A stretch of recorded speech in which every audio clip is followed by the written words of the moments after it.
Hi everyone, मैं प्रिया और अपने चैनल टेक विद प्रिया में आप सभी का हार्दिक हार्दिक स्वागत करती हूँ।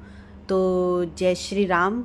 हनुमान जी की हम पावन कथा आपको बताने जा रहे हैं, जिसमें हनुमान जी की जीवन गाथा जुड़ी हुई है। ओके, तो हमारे बजरंगबली जी क्या बोलते हैं कि श्री राम के नाम से ही मेरी शुरुआत होती है। तो सभी को जय श्री राम और हनुमान जी की जय हो। चलिए, तो कहते हैं कि हिंदू पंचांग के अनुसार तो चैत्र माह की पूर्णिमा को महावीर हनुमान की जयंती मनाई जाती है। भगवान श्री राम के परम भक्त हनुमान महादेव शिव के 11वें अवतार के रूप में अवतरित हुए थे। हनुमान जयंती के इस पावन अवसर पर हम आपके लिए लाए हैं, या फिर एक छोटी सी मैं आपको वीडियो के जरिए आपको उनकी जन्म कथा बताऊंगी। ओके, चलिए। तो सबसे पहले तो ये कि हनुमान जी वानर जाति में पैदा हुए थे। उनके पिता का नाम वानर राज केसरी और माता अंजना था। एक बार की बात है कि वानर राज जंगल में भ्रमण करने निकले। भ्रमण करते करते वे प्रभास तीर्थ के पास पहुंच गए। वहां बहुत से ऋषि मुनि भगवान की पूजन अर्चन में लगे हुए थे। तभी वहां अचानक से इस विशालकाय हाथी आ गया और मुनियों पर आक्रमण करने लगा। तो क्या हुआ था ना कि वहाँ पे जो ऋषि भारद्वाज थे वो अपनी तपस्या में लीन थे। तो जो हाथी उनकी तरफ से दौड़ता चला आ रहा था, तो वहाँ पहुंचकर वानर राज ने उस गज की दोनों हाथों को उखाड़ फेंका, दोनों दांतों को उखाड़ फेंका और उसे मार दिया। इससे प्रसन्न होकर ऋषियों ने उनसे वरदान मांगने को कहा। तब वानर राज केसरी ने वर मांगा। क्या मांगा कि हे प्रभु, मुझे एक ऐसा पुत्र प्रदान करे जिसमें पवन के समान पराक्रम और वेग हो, जो रुद्र के जैसा बलशाली हो और अपनी इच्छानुसार अपना रूप बदल सकता हो। इस पर ऋषियों ने उससे तथास्तु बोलकर अपना आशीर्वाद दिया। फिर क्या हुआ कि एक दिन माँ अंजनी पर्वत के शिखर पर खड़ी सूर्य देव से तेज और खूबसूरती में लीन थी। तभी वहाँ बहुत तेज हवा चलना शुरू हो गई।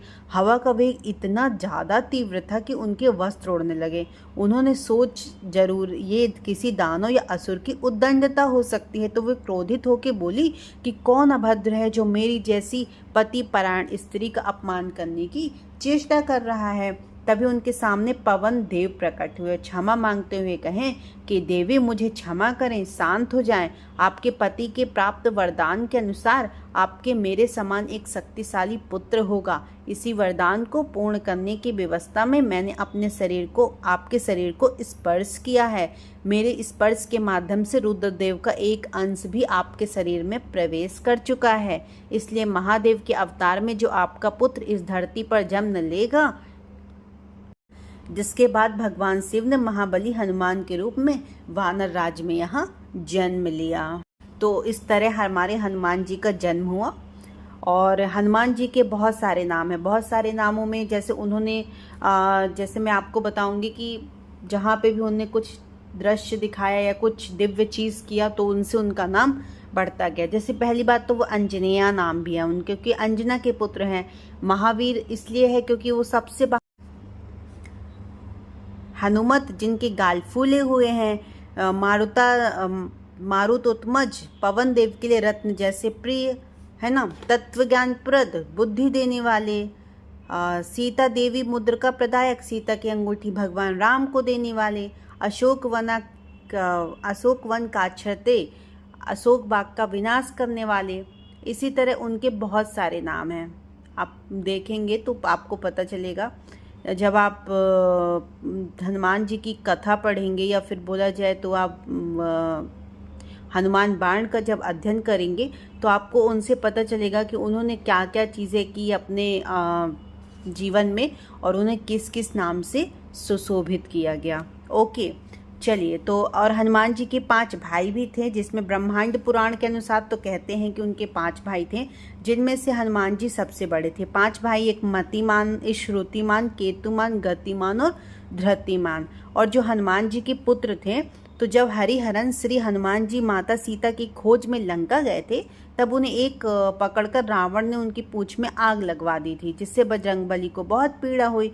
जिससे बचने के लिए समुद्र के पास अपनी पूंछ पर लगी आग को शांत करने गए। ऐसा करते समय उनके पसीने की एक बूंद समुद्र में गिर गई, जिसे वहां की एक मछली ने पी लिया और वे गर्भवती हो गए। इस प्रकार मकरध्वज नामक एक पुत्र हुआ था।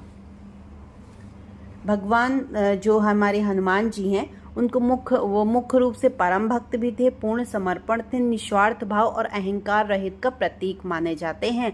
उनका चरित्र हमें भगवान के निश्चल भक्त बनने की प्रेरणा देता है। स्वयं को अच्छी शक्तियों के साथ जोड़ना, असहायों की सहायता करना, बिना किसी शर्त के अपने आप को समर्पित कर देना और आत्मनियंत्रण बनाए रखना, ये सब उनके व्यक्तित्व के वे गुण हैं जिन्हें हमें ग्रहण करना चाहिए।